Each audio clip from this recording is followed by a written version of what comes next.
fantastic, huh? That's the way to be. I go back to 1933.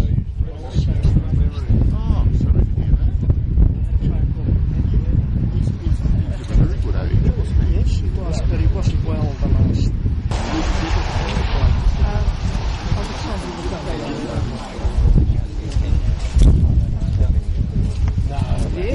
No.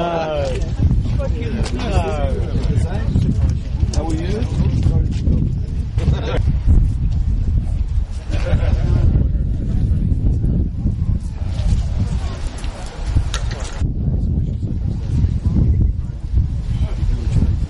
That's right.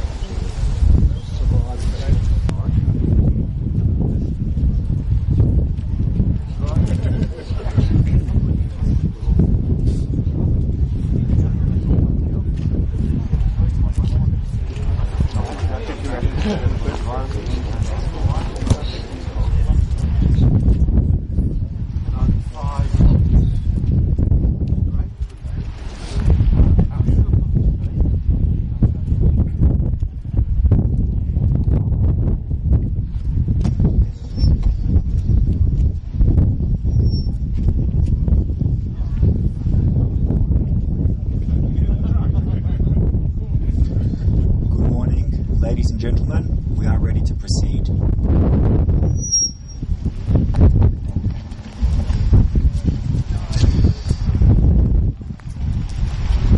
As we gather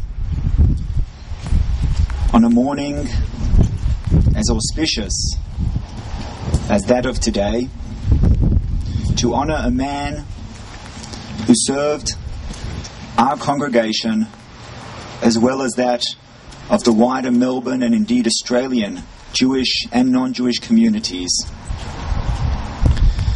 It is most appropriate to begin with the Psalm of King David, the first Psalm, which speaks about the deeds of the righteous and contrasts them with those of the wicked.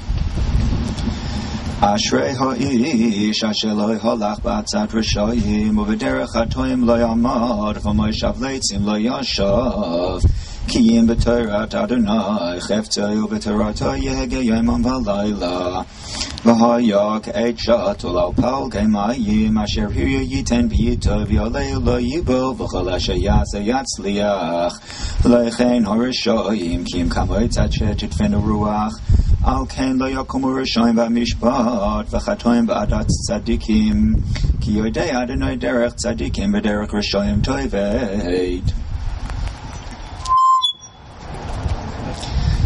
Happy is the one who has not followed the counsel of the wicked, nor stood in the path of sinners, nor sat in the company of the scornful.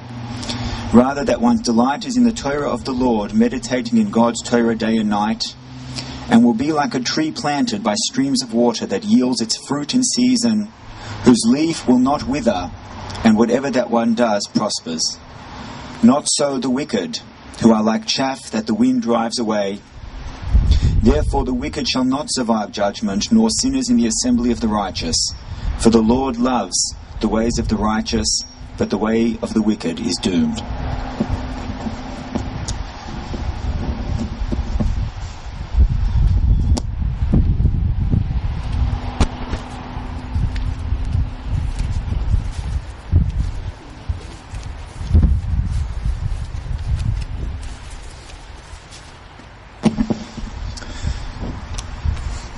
When we speak about the ways of the righteous, it is often difficult for some of us to remember those ways as they were lived and practiced by the late Rabbi Jacob Danglow.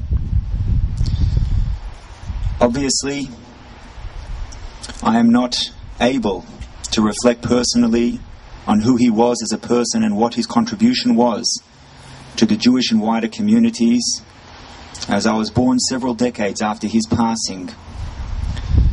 But a rabbi in Sydney, Rabbi Raymond Apple, who recalled Rabbi Danglow having grown up here, did put together some words, and it is my honor and privilege to read this eulogy in his stead and on behalf of our congregation.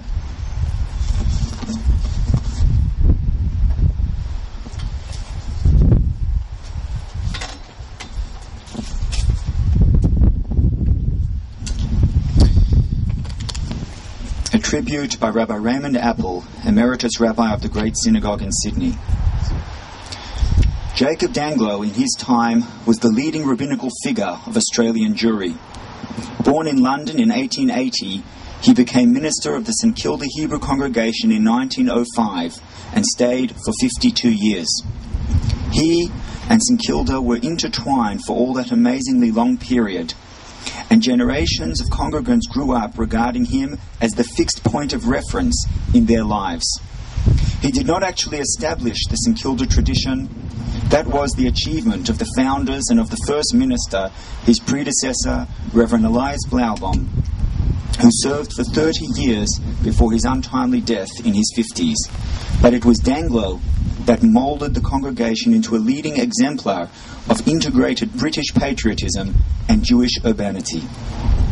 He served the Jewish community as a whole, not without episodes of considerable controversy.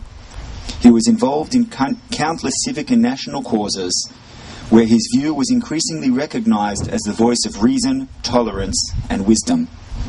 Everybody fully expected that he would go on forever. His death in 1962, exactly 50 years ago, was almost a surprise. All of a sudden it seemed we had come to the end of an era in more ways than one.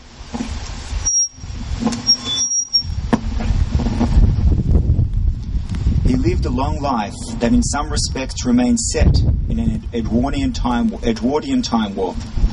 People regarded him as the quintessential British gentleman. He was the embodiment of an Anglo-Jewish ministerial tradition who could minister to all faiths. He had few such admired exponents. The model of a British patriot for whom the utmost loyalty to the empire was totally axiomatic. The Orthodox rabbi who was constitutionally unable to go to extremes. The army colonel with a commanding officer's dignity but none of the egotism and ostentation that sometimes goes with high rank.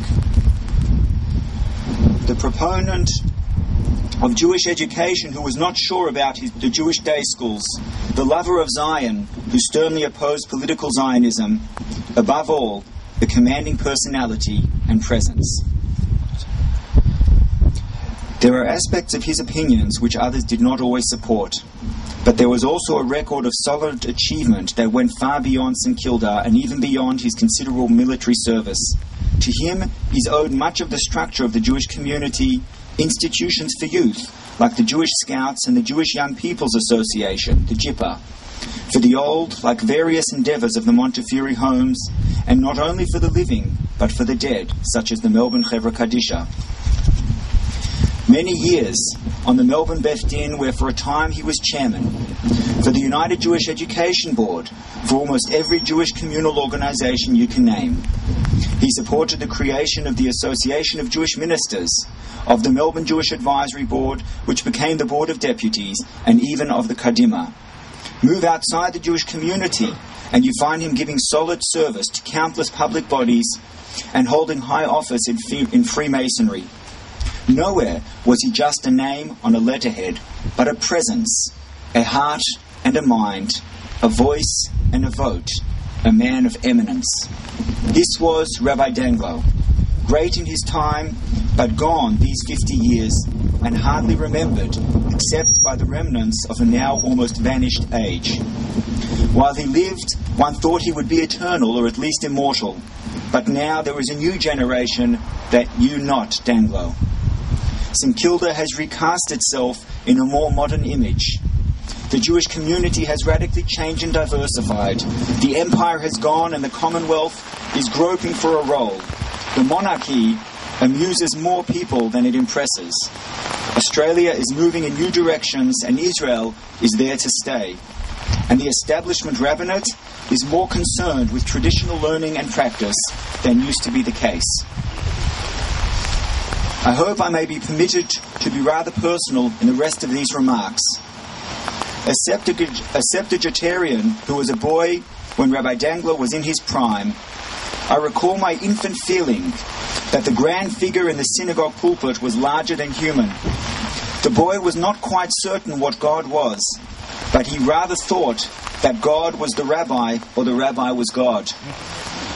He had no idea what theological tangles his childish belief represented. By his teenage years, he probably had a more realistic view of the rabbi, and though he no longer confused Danglow and the Almighty, he thought that every rabbi was or should be in the Danglow image: clerical collar, officer's stride, hardly needing much Talmud, but strong on derech eretz. An ecclesiastical personage who stood for reason and rationality. The boy remembers coming home from shul one day, quoting Danglow's doubts about Zionism, and finding that his parents had doubts about Danglow. He remembers, though, that when family tragedy struck, Danglow, with his faithful Reverend Quadlow at his side, was the consummate pastor. He recalls consulting Danglow about the choice of a career. The conversation centered on the law and or the diplomatic service, and the boy did indeed proceed to study law. At the same time, he came closer to orthodoxy, and though he did not discuss this development with Danglow, possibly feeling that deep orthodoxy was better raised with others,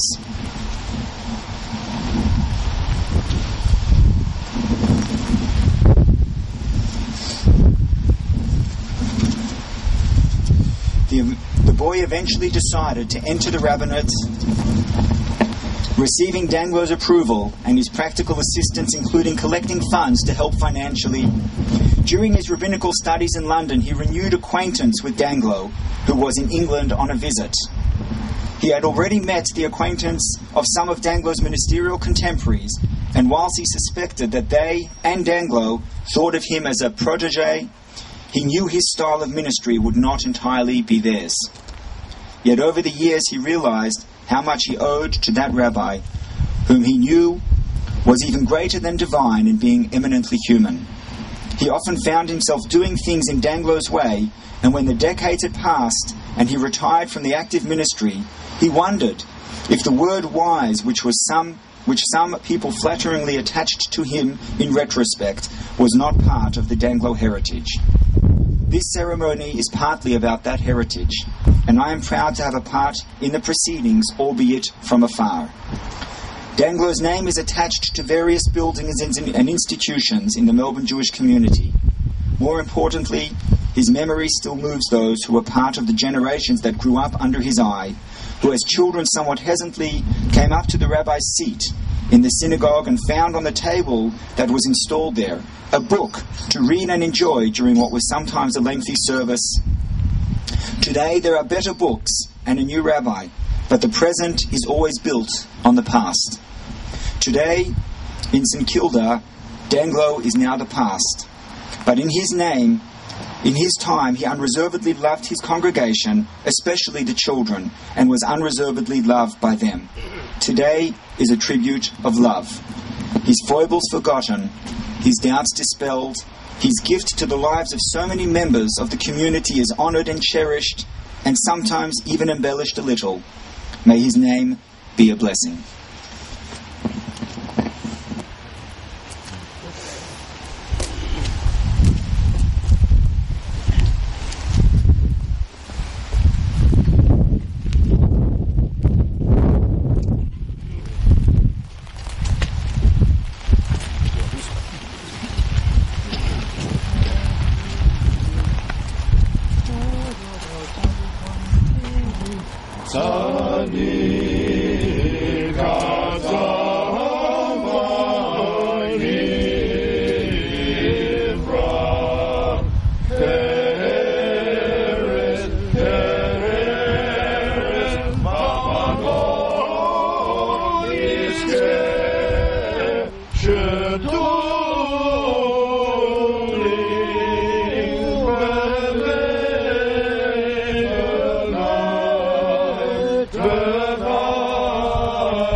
Invite Jill Samuel, a granddaughter of the late Rabbi Danglow, to please come and speak on behalf of the family.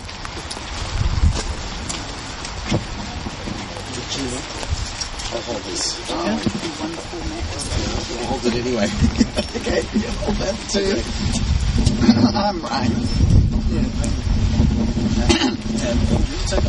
Yeah.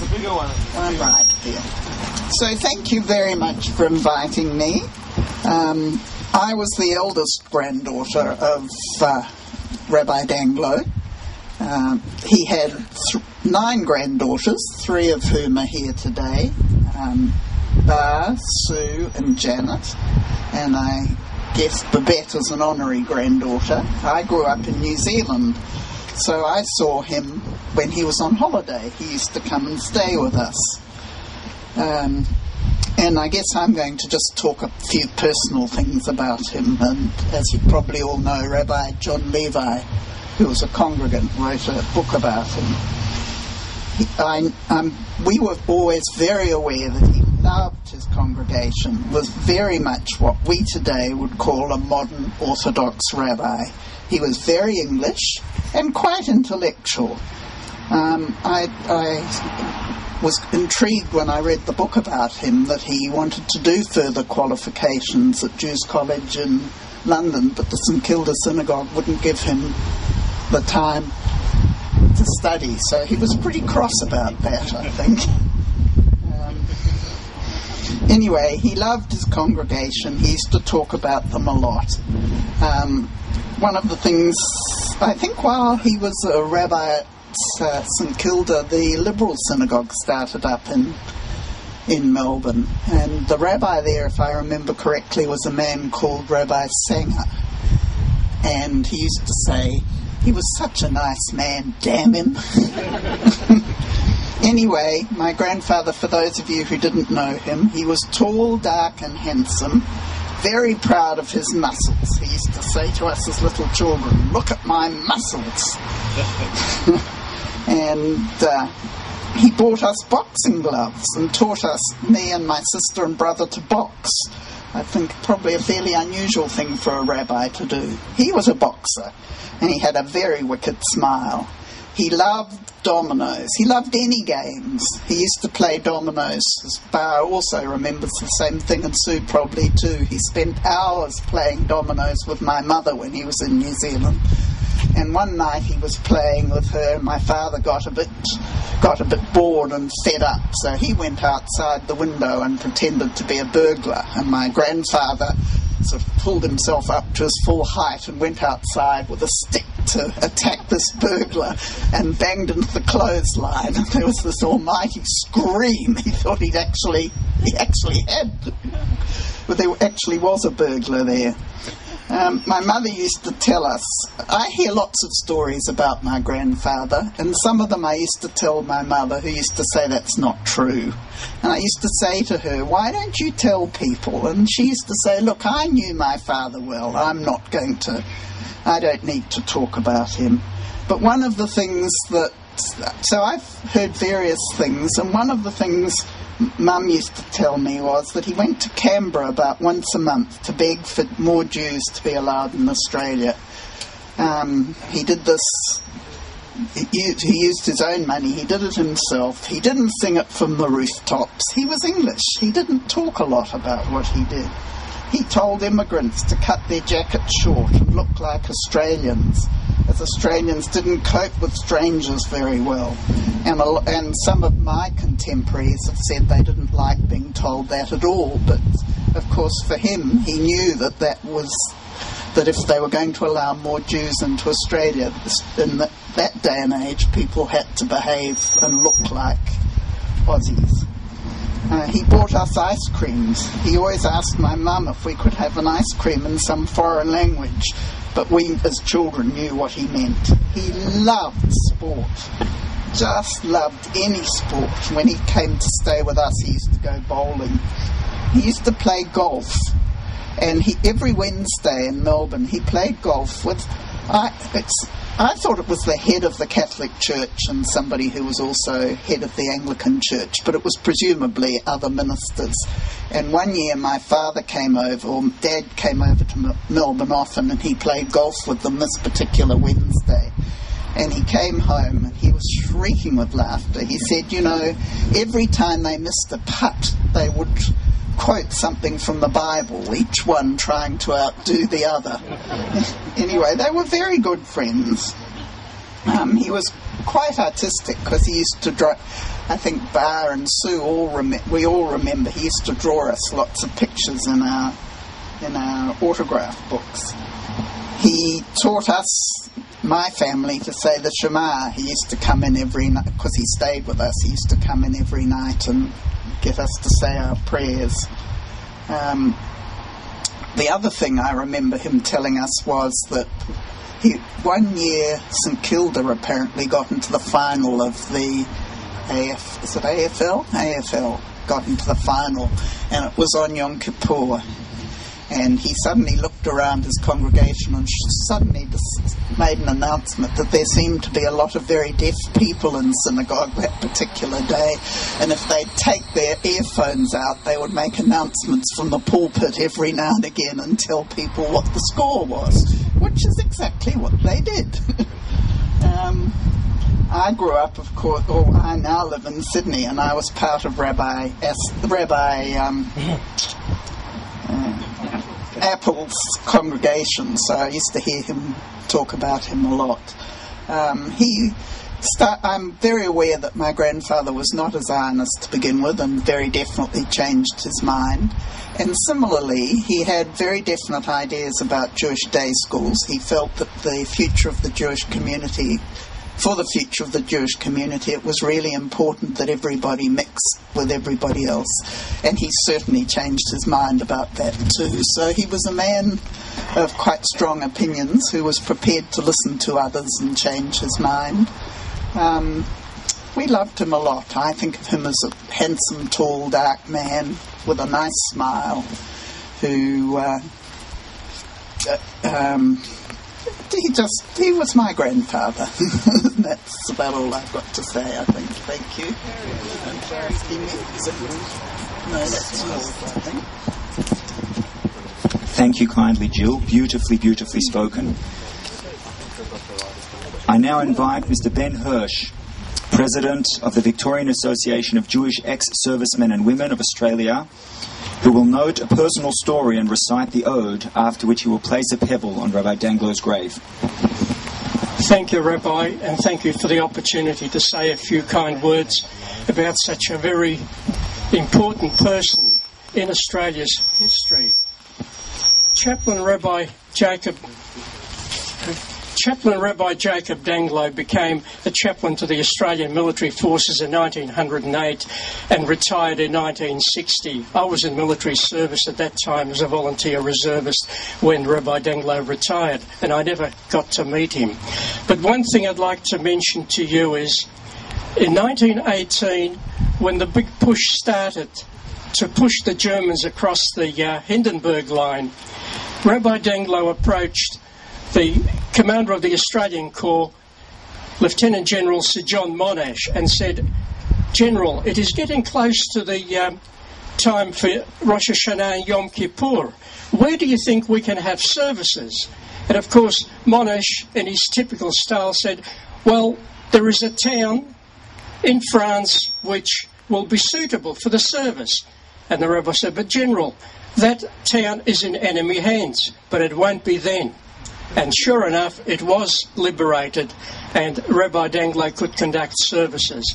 The other story I'd like to relate to you is in 1965, I was invited by the late Robertson Diana Danglow to her home when I was doing research on World War I Jewish services. And she told me the story that in 1945, when Rabbi Danglow was in Tokyo, he wanted to look up an old mate, a fellow Freemason, called General Douglas MacArthur, who at that time was the virtual ruler of Japan. And he was number one. Of course, Rabbi Danglow came into US Army headquarters, confronted by this desk sergeant who said, "Yes, sir, how can I help you?" He said, "I'd like an appointment with General MacArthur." The guy shook his head and he said, "Put your name down and wait 6 months and we will let you know." All of a sudden, a voice came through the door. "Come in, Rabbi." Can I say more? It just shows the high esteem that Rabbi Danglow was held by many people who he came across in his lifetime. Colonel Jacob Danglow, chaplain first class, who entered the military chaplaincy in 1908 and retired in 1960, was made an officer of the Order of the British Empire and later a companion of the Order of St Michael and St George, and for his long services as an officer received the Colonial Auxiliary Volunteer Officer's Decoration, unflatteringly the post-nominals VD, but we know otherwise. And I'd like to recite the ode in honour of the late chaplain Rabbi Jacob Danglow. They shall grow not old, as we that are left grow old. Age shall not weary them, nor the years condemn. At the going down of the sun and in the morning, we will remember them.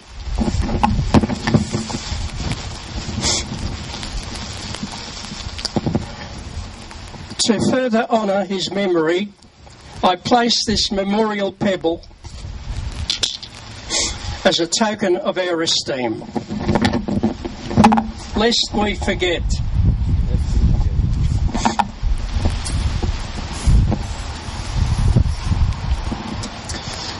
Thank you, Ben.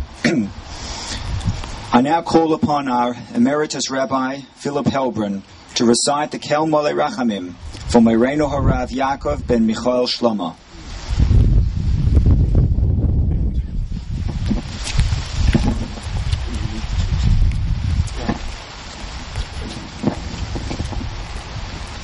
Nitman, Moreinu Harav Reb Yaakov Reb Michael Shlomo, Manhig Ruchani, Doresh Tov Le'amo. Niftar Yudchet Iyar, Lag BaOmer, Tafshin Chaf Bet, Tehei Nishmato Tzurura, B'tzror HaChayim.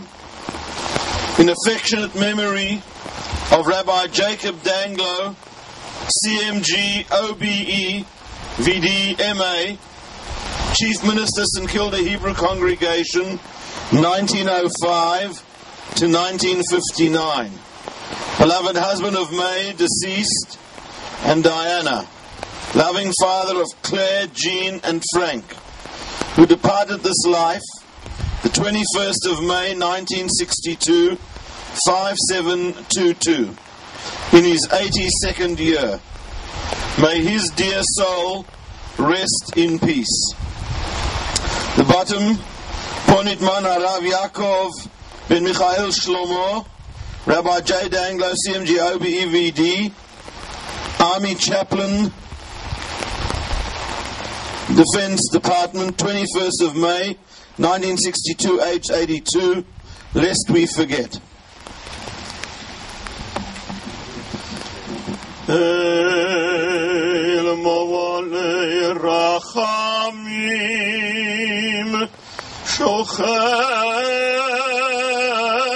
Shochein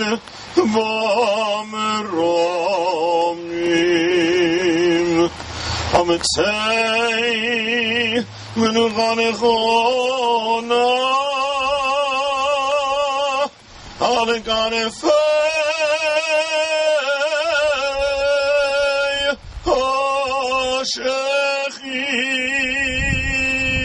Shechina Malat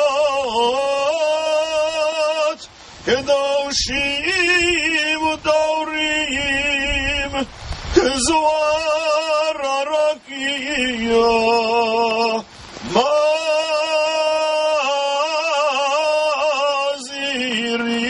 Mazirim Et Nishmat Moreinu Aram Rabbi Jacob, Rabbi Michael Shlomo She'alach Le'olamo Bavur She'kulano Nerdav Nerdundav V'chol Keilato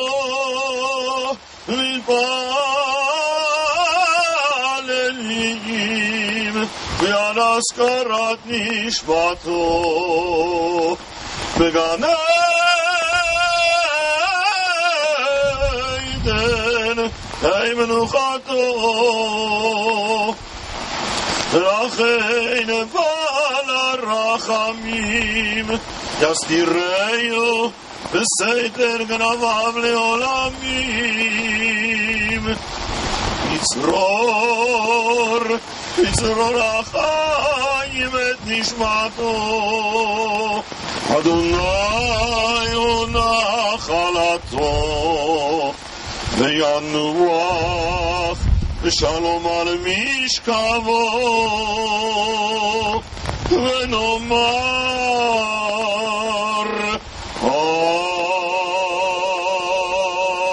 Amen.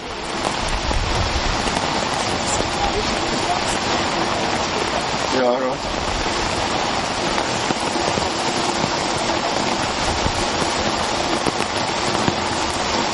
Yes. Dann funktioniert es nicht. יתגדל ויתקדש שמי רבה ועלמד יברך חירותי וימליך מלכותי וחייכון ויומכון ובחיי דכל בית ישראל בגליו בזמן קריב ואמרו אמן. יהי שמי רבה מבורך לעולם ולעולמי עולמיו. יתברך וישתבח ויתפאר ויתרומם ויתנשא ויתהדר ויתעלה ויתהלל שמי דקודשה בריחו. לעילם מן כל ברכתה ושירתה תושבחתה ונחמתה אמירן בעלמה ואמרו אמן. יהי שלמה רבה מן שמיה וחיים עלינו ועל כל ישראל ואמרו אמן. עושה שלום במרומיו הוא יעשה שלום עלינו ועל כל ישראל ואמרו אמן.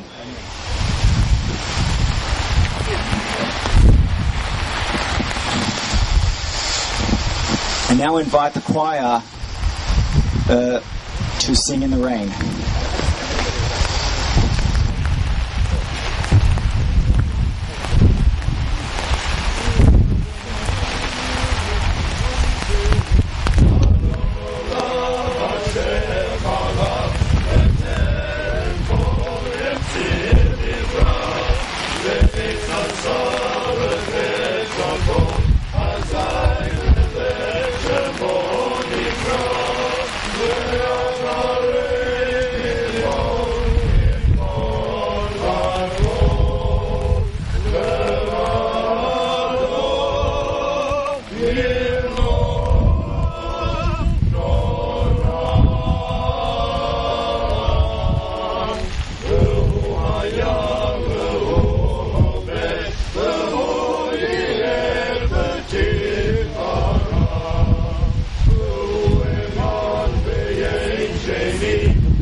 Australians, oh, let us rejoice, for we are young and free, with golden soil and wealth of toil, home is fed by sea, our land abounds in nature's gifts, of beauty rich and rare, in history's great let every slave advance Australia fair. In joyful strains then let us sing, advance Australia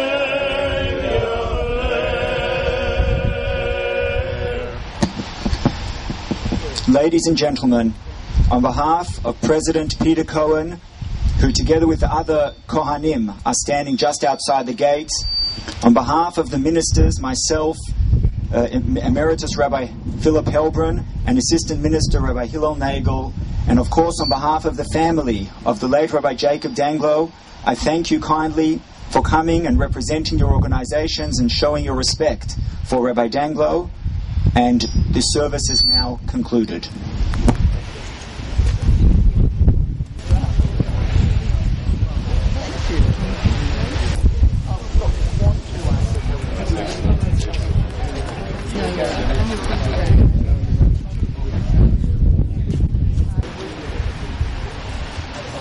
Going to make our way to the gravesite of Rabbi Elias Blaubaum to say one verse of Psalms and then a